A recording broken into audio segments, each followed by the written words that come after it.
Yes? Okay. I hope it works and everyone can hear me well. Thank you also from my side for having me here for the third workshop of the Newton project now. And I think it's the most important one, as at this point we have basically clarity about all the questions that we started with in the project. If our concept that we proposed is viable from the different perspectives, like Professor Alexopoulos already mentioned before. Therefore, for what I want to present today is a bit in depth. What is the principles of the concept we elaborated within the Newton concept, and why this can be an economically feasible model to power the district heating network of Kozani with renewables. Okay, so next slide. So therefore I would start the presentation with a very simple example why the combined heat and power generation that we already talked about quite a lot has benefits for the heating system, and then coming from this I will elaborate how this concept is combined with the renewables in the Newton concept, and how this can yield in the end favorable results while being completely CO2 free for the supply of the district heating network. Okay, so the next slide. So in the first two slides I will just do a small comparison. What the price to generate heat for the network is based on different technologies. So the simplest way is, for example, just to take a gas boiler, burn natural gas, and extract the heat and bring it to the houses. Of course, we have here, I left out some efficiencies here for the sake of simplicity. If we want to supply 10 units of heat, for example, we need to buy 10 units of fuel for a specific price. In this example, it was chosen for 33 euros per unit. And in the end, we result with a specific price for the heat of 43 euros per megawatt hour. So in the next slide. In difference to this, if we want to generate the same 10 units of heat with a cogeneration plant, so a CHP plant, we are having an output of about 1/3 of electricity and 2/3 of heat. So this means, for the sake of energy balance, we need to buy now 15 units of fuel at an increased price. But we get out, in addition to the 10 units of heat, 5 units of electricity.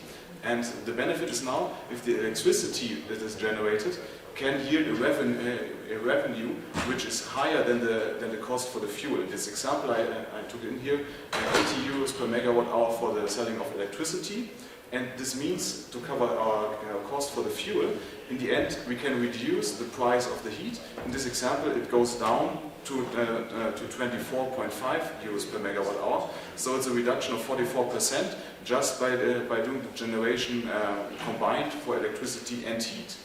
But this is of course the legacy case. This was done with the lignite power plant. There was lignite fired, so electricity was generated and heat was extracted. Yeah, and of course this was basically the legacy system. It was done for many years with the lignite power plant. There was lignite burned, electricity and heat was produced, giving a favorable heat price for the supply of the city. And what we also just heard today, the mainstream alternative that is followed up now is basically replacing the fuel. So in the future there's a CHP plant burning natural gas instead of coal, and doing the same business model to supply heat to the city, which is from my perspective as an engineer not very innovative, by just burning something else instead of the lignite. And that's why we came up with the idea and found here within the Newton consortium a way to elaborate this in depth, to do a concept for a so-called renewable CHP system based on renewable energy. So that's why I want to dive a little bit deeper into how this system can work and provide a favorable heat price to the city. So next slide. I will elaborate this on the basis of the large-scale concept we developed, with the goal to set up a system able to cover 100% of the heat demand of the city of Kozani, based on the data of 2024. So this is the demand data and also the market data we used for this analysis. And we can see here the parameters of this large-scale system in its basic variant that was elaborated. So it's consistent of a PV park, the so-called green heat module, which is a thermal energy storage with a capacity of 500 megawatt hours, thermal storage capacity. We have, in addition from another work package, I think we will hear about this also later, potential analysis for biogas generation from local waste.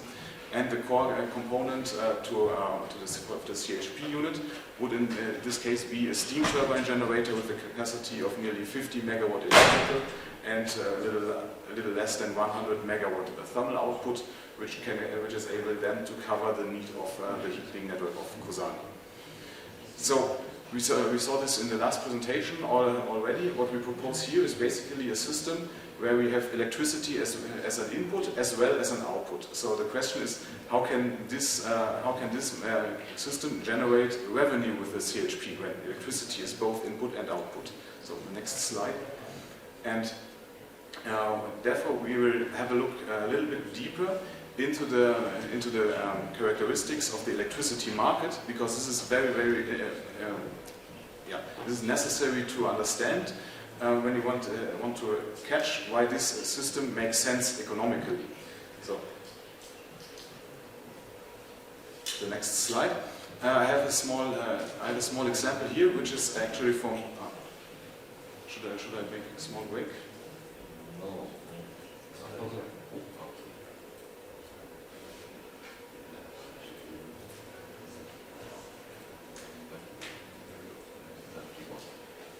Okay.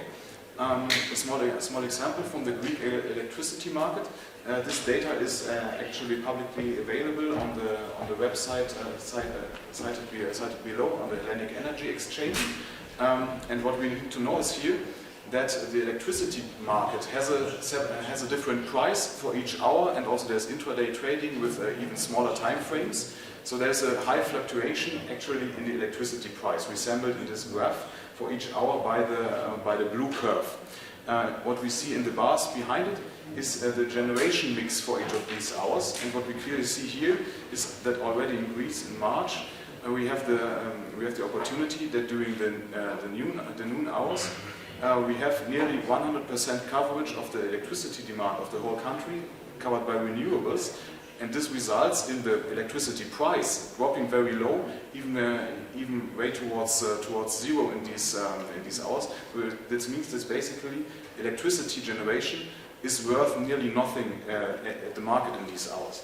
On the other hand, during the peak hours in the evening, we see the electricity price has a sharp rise, going up to way above 100 or even 200 euros per megawatt hour during a short period of time. And this fluctuation has actually gotten a name. So on the next slide we can see it. It was first experienced, I think, in California, and got there the name the duck curve, when the electricity price is dropping during the day and sharply increasing in the evening when the demand rises and the sun goes down, which is mainly caused by solar energy, of course. On the next slide, we can see based on this price profile how the renewable CHP plant can generate actually revenues on the electricity market. So we have the cheap price hours. These are usually the hours also when the PV plant has the highest output. But it does not make sense to sell the electricity on the market because the price is actually very low. So that's why in our system, during these hours, we charge the energy storage with this cheap energy, and then use the CHP unit during the high price hours to generate CHP electricity and sell the electricity at a high price. So this is actually how the system can generate revenues on the electricity market, not by burning any fuel, but just taking cheap electricity and selling at a later point expensive electricity. So next slide.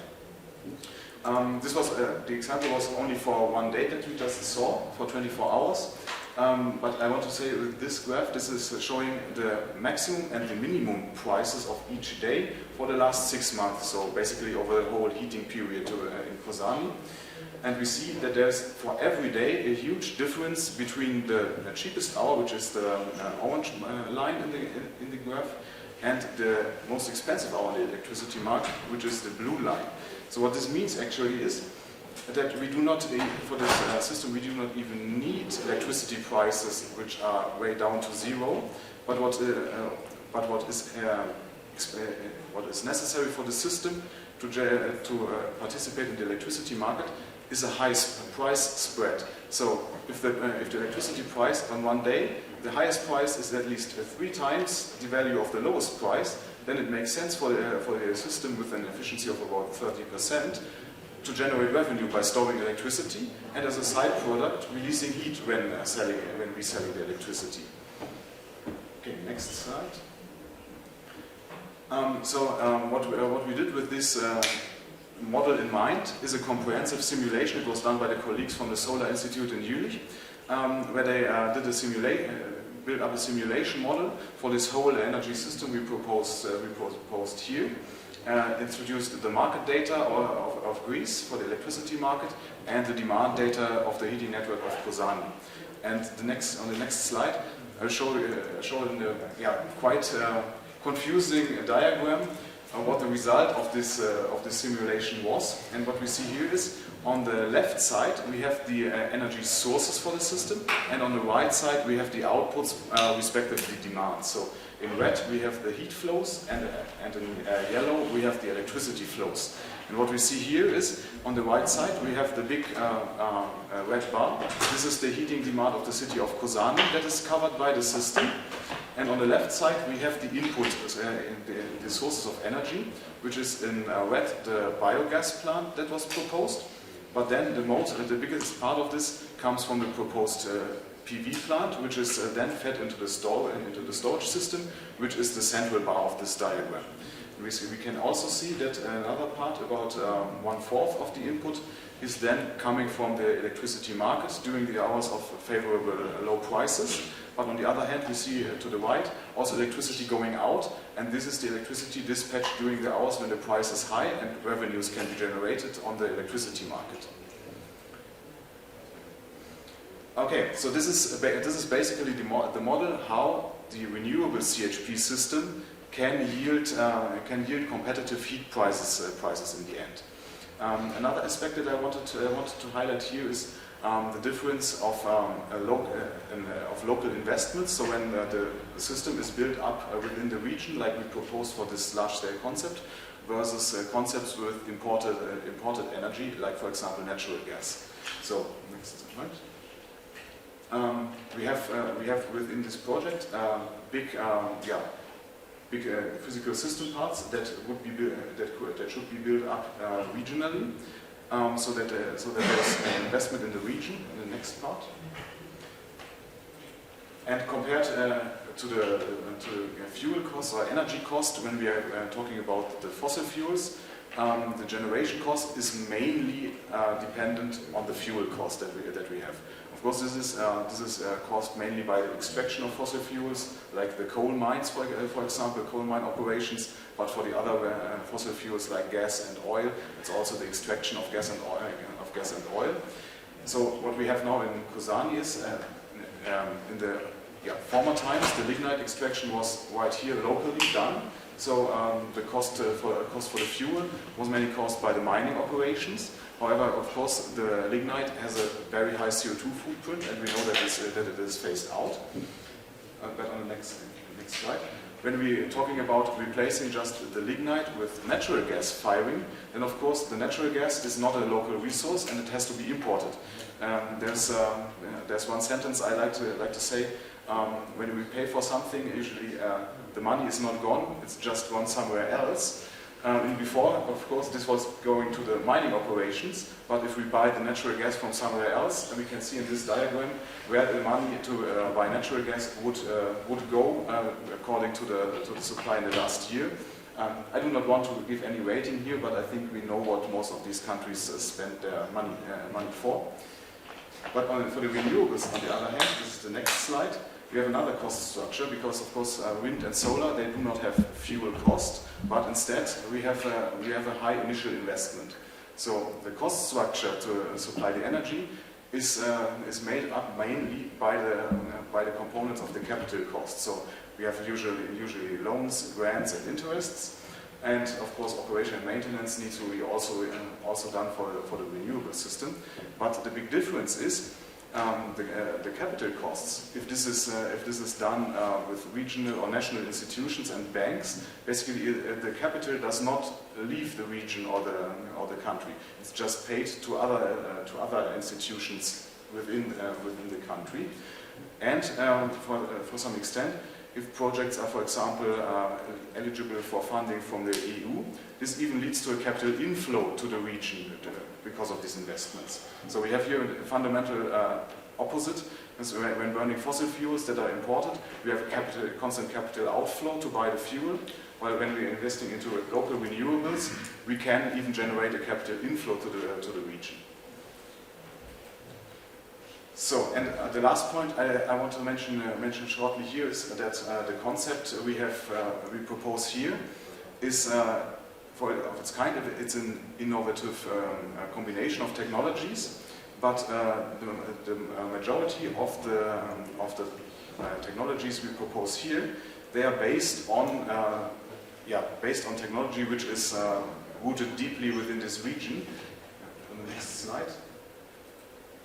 Because in the end we have here the big part of this concept is the thermal cycle, is basically a steam turbine power plant, and we know this technology is the same that is used here for decades in the lignite power plants. The functional principle is the same, but in the end we do not provide the energy to run these systems by burning fuel, but instead out of stored renewable electricity.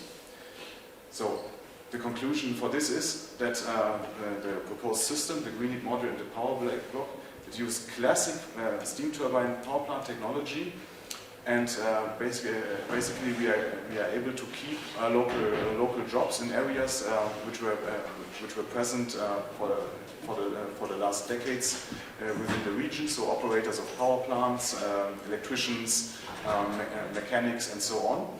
And in addition, what is new for this system, of course, as we are basically doing dispatching, there are new kinds of, let's say, job profiles that are necessary to run this renewable CHP in the fields of, for example, energy trading, monitoring, which is very important when talking about renewable energy systems, because it's very important if it's a system running on fluctuating sources and fluctuating demand to always know what's going on within the system. So this is a big part of this concept. And in the end, it was also mentioned in the presentation before, we see for the renewable CHP about 50 jobs necessary, or 50 employees necessary to run this. And in addition, we heard yesterday that for the biogas plant, it would be around another 13 to 15 people that were estimated. So there are definitely full-time jobs, lucrative full-time jobs that are created throughout this project. So my conclusion for this at the moment for this workshop is the key takeaways, that the concept we proposed within the Newton project basically builds a bridge between the old and the new energy world, let's say. So the old energy world was dominated by the big centralized fossil power plants, and the new energy world, at least on the electric side, is dominated by wind and PV, which can be sourced and built up locally, but have, of course, this fluctuating output, which we bring together with the old one, with the old world via the energy storage system. So, and the second key takeaway is the combined heat and power generation can be combined with the renewables to achieve very competitive heating prices to supply the grid. The proposed system within Newton is a local project, keeping the investment within the region, and in the end, of course, through participation and the collaboration of the local stakeholders, we can achieve a sustainable value creation within the region, and also having the citizens benefit from lower heat prices and especially stable heat prices for the future, and take part in a sustainable energy development. Thank you.